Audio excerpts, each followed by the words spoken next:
নমস্কার, আমি অয়ন্তিকা আর আপনারা এই মুহূর্তে দেখছেন বাস্তব নিউজ। বিস্তারিত খবরটি জানতে সম্পূর্ণ ভিডিওটি দেখুন। ধন্যবাদ।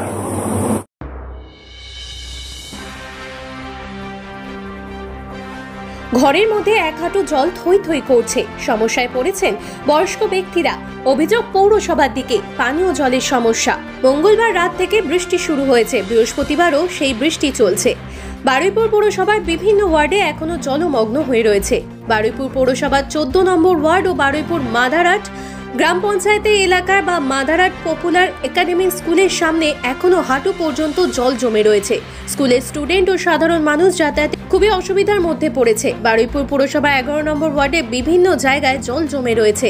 ওই ওয়ার্ডে পৌরমাতা অর্চনা ভদ্র বলেন, সপ্তাহে একদিন দুদিন করে এলাকার ড্রেন পরিষ্কার করা হয়, কিন্তু এলাকার বাসিন্দারা বারবার অভিযোগ করে তার কাছে কোনো ড্রেন ঠিক মতো পরিষ্কার হয় না, যার ফলে অল্প বৃষ্টিতে এলাকায় জলমগ্ন হয়ে যায়। মানুষের বাড়ির ঘরের মধ্যে জল ঢুকে গেছে, প্রায় 1 হাঁটুর উপরে জল উঠে গেছে। বাড়ির মানুষের খুবই অসুবিধা হচ্ছে। রক্তপোষের উপর সবই জমা করে রাখতে হয়েছে, জামা কাপড় সমস্ত কিছু খাটের উপর রাখতে হয়েছে, খুবই অসুবিধার মধ্যে আছে। বারুইপুর পুরসভার উপপৌরপিতা গৌতম দাস বলেন, বৃহস্পতিবার 4টে মোটর পাম্প চলেছে, আজ আরো 4টে মোটর পাম্প চালানো হয়েছে। মোট 8টি মোটর পাম্প দিয়ে বারুইপুর পৌরসভার বিভিন্ন ওয়ার্ডে জল পরিষ্কার করা হচ্ছে। বৃষ্টি যদি কমে যায় তাহলে এলাকার জল কমে যাবে। আর আপনারা সেই ছবি সরাসরি দেখছেন শুধুমাত্র বাস্তব নিউজের পর্দায়। এখন আমাদের বারুইপুর পুরসভার 17টা ওয়ার্ডের মধ্যে 3-4টে ওয়ার্ডে কিছুটা করে জল জমে রয়েছে। আমরা পুরসভার তরফ থেকে প্রায় 8খানা পাম্প আমরা চালাচ্ছি এবং গতকাল থেকেই সেই পাম্প চলছে। গতকাল রাত্রে জল কিছুটা কমে গেছিল, আবার আজকে সকাল থেকে বৃষ্টি শুরু হয়েছে, সেই জন্য পাম্পগুলোকে আমরা কন্টিনিউ করছি। আমরা আশা করছি যে বৃষ্টির পরিমাণ একটু কমলে আমরা সব জলটাই বার করে দিতে পারবো। কোনো ড্রেনেজ ব্লকেজ এরকম কোনো কিছু রয়েছে? ড্রেনেজ ব্লকেজ সেরকম নেই। কয়েকটা ওয়ার্ড নিচু জায়গা যেখানে প্রতি বর্ষাকালেই সেখানে জল জমে, রাস্তা আস্তে আস্তে অনেক উঁচু হয়ে গেছে, সেই জন্য কয়েকটা ওয়ার্ডে, যেমন 14 নম্বর ওয়ার্ড রয়েছে, আমাদের 10 নম্বর ওয়ার্ড রয়েছে, 4 নম্বর ওয়ার্ড রয়েছে। এই ওয়ার্ডগুলো একটু নিচু।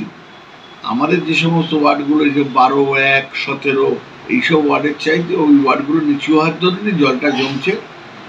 এটার জন্য কোনো ড্রেন ব্লকেজ কি ড্রেনের কোনো অসুবিধার কারণ নেই। কোন কোন ওয়ার্ডে মোটর চলছে? এখনো পর্যন্ত মোটর চলছে 4 নম্বর ওয়ার্ডে, 14 নম্বর ওয়ার্ডে, 10 নম্বর ওয়ার্ডে, এইসব জায়গায় মোটর চলছে এখনো পর্যন্ত। ঠিক, একটু দাঁড়িয়ে যান। এই জল সমস্যা কি প্রতি বছরই? প্রতি বছরই আগে যা ছিল তার চেয়ে আরও বেশি হয়েছে, কেন রিনোভেশন করার পরে পাইপ বসাবার পরেও দেখছি আরও বেশি। এবং দেখছি বিশেষ করে আমাদের এই মাদারহাট স্কুলের সামনে হওয়ার ফলে বহু ছেলেপুলে তারা পরীক্ষা দিতে বা পড়তে অসুবিধা হয়। আমরা সাধারণ মানুষ যারা আছি, বাজার করতে যেতে, ছোট্ট একটা বাজার আছে, বাজারে যেতে বা অন্য কোনো কাজ করতে সবটাই আমরা বিপর্যস্ত। তাই আমরা যদি এখানে কেউ শুভবুদ্ধি সম্পূর্ণ মানুষ যদি এটা দিয়ে লেখালেখি করেন বা কর্তৃপক্ষকে জানান, আমার মনে হয় আমাদের মাদারহাটবাসী করতে। আপনার নাম? অমল কুমার হালদার। ওয়ার্ডে তো সব জায়গায় জল দেখছি, কিন্তু আমি তো কাল থেকে তো 4টে মেশিন চলছে, তাও জল কমছে না। জল সব জায়গায় জল ভর্তি হয়ে আছে। আমি এখন জলের উপর দাঁড়িয়ে দেখছি সবাইটা কী করবো। আর বস্তি বাড়ি ওদিকে সব জলে ডুবে আছে, তাদের রাত্রে খাবার দাবার দেওয়া, জল দেওয়া সব করে দেওয়া হয়েছে। এখন দেখা যাক কী পরিস্থিতিতে দাঁড়ায়।